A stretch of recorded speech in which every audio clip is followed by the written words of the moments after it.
ভাই এখানে টাকা দাও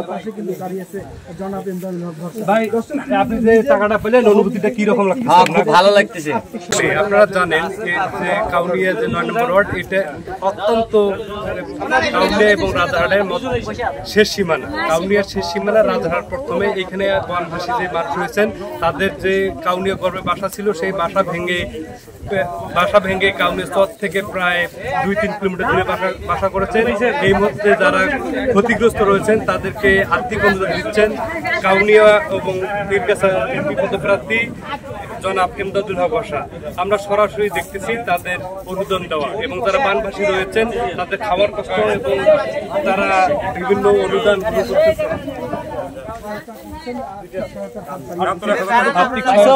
আর্থিক সহায়তার কারণে যে এখানে রয়েছেন রাজারহাট এবং ভাই আপনি যে টাকাটা পেলেন অনুভূতিটা কি রকম লাগছে? খুব ভালো লাগতেছে। আমাদের আগামীর এমপি সাহেব আমাদের মাঝে উপস্থিত হয়েছেন, আমাদের নদী ভাঙ্গা মানুষের দুঃখ বেদনা দেখার জন্য আসছে, এই জন্য আমাদের অনেক ভালো লাগতেছে। এ পূর্বে আমাদের দেখতেই আসে নাই, আর ইনি আমাদের টাকা না দেখ নাই, কিন্তু দেখতে আসতে এটি হলো বড় কথা। অনেক আজকে উনি আমাদের আর্থিক সহযোগিতা করতেছে। এই অর্থে আমাদের এই প্রথমে ইনি দেখতে এসে কয়েকটি টাকা করে হাতত কারো 1000 টাকা 500 টাকা 2000 এভাবে দিয়েছে। আমরা শুনছিলাম যারা বানভাসী জনগণ রয়েছে তাদের মুখের কথা। আমরা আরেকজনের সঙ্গে কথা বলবো। আপনি তো এই তিস্তা পাড়ের বাসিন্দা, তাই না? আপনার তো নদী ভাঙনে বাসা ভাঙে গেছে 3-4 বার 5-6 বার ভাঙছে। এরপর আপনারা কি আর্থিক কোনো অনুদান পেয়েছেন? সরকারি অনুদান পাই নাই আমি। আজকে 1000 টাকা পাইলাম। আজকে এটা পায়া মনে হয় আনন্দ আসে।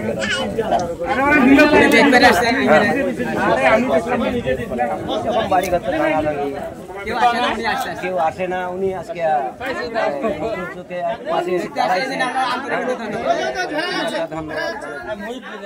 বানভাসী মানুষের আর্থিক সহযোগিতা করলেন।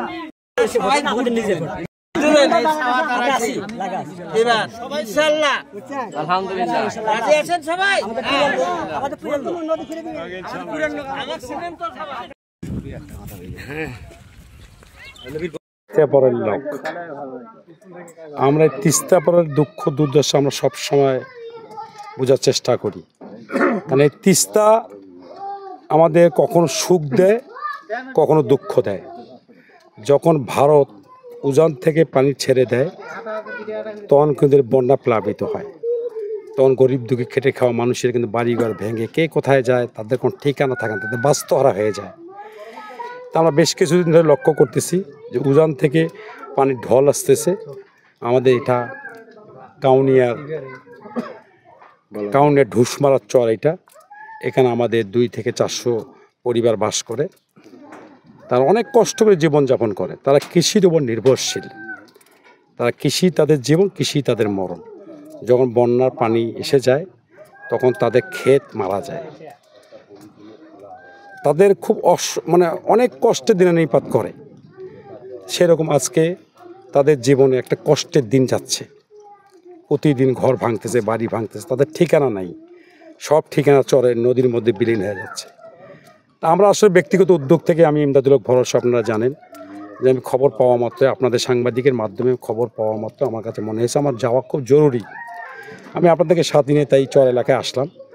এসে দেখি আমাদের এখানে কাউনিয়া ঢুসমারার চরে অনেক বাড়িঘর ভেঙে গেছে, আরও ভাঙবে। তা আমি ব্যক্তিগত তহবিল থেকে আমি প্রায় 50,000 টাকা বিতরণ করলাম। আমি চাই সরকার এই ব্যাপারে উদ্যোগ গ্রহণ করুক, খেটে খাওয়া গরিব দুঃখী পাশে দাঁড়াক। আর আমাদের অতি জরুরি প্রয়োজন তিস্তা প্রকল্প, মহাপ্রকল্প বাস্তবায়ন করা। কারণ তিস্তা প্রকল্প বাস্তবায়িত হলে এই